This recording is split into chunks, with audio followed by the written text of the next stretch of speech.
Former Browns head coach Mike Pettine talking about making the jump from coordinator to head coach, something that Pettine did when he became head coach of the Browns.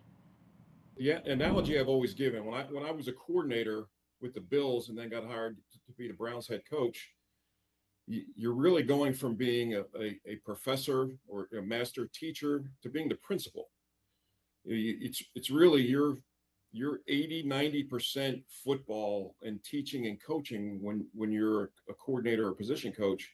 But when you become the head coach, most of the time that a lot of the stuff that you have to deal with has nothing to do with football.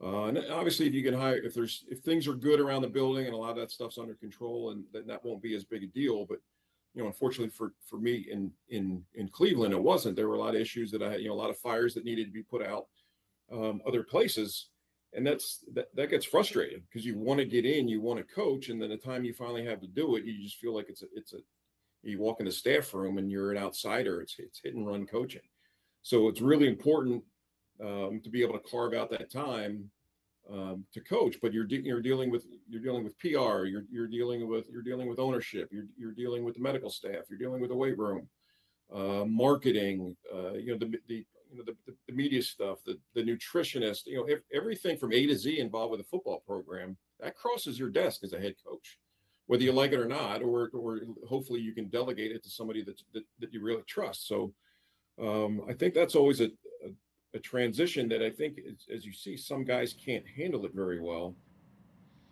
Fred, Mike Pettine just verbalized what I've been trying to say about these young 30-something guys that are coming in that haven't even been coordinators. So I'm concerned about putting a guy in a spot of the leader of this franchise in particular when they haven't even been a coordinator. It's a lot. It's a lot, and it's not all football. It's majority not football. He just talked about it. The coaches want to do the X and O's and all those things. I think Udinski saw that when he was I think Kevin O'Donnell's assistant up in Minnesota, that he kind of was with him everywhere he went. So he saw all the non-football, non-coaching things he did.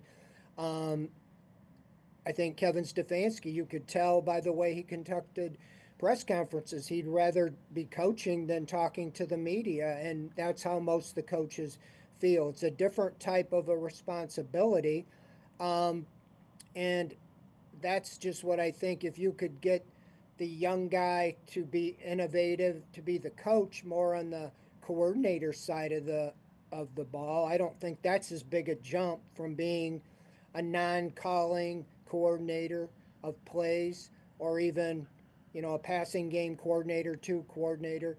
Those are smaller jumps than going from a position coach to head coach for the first time.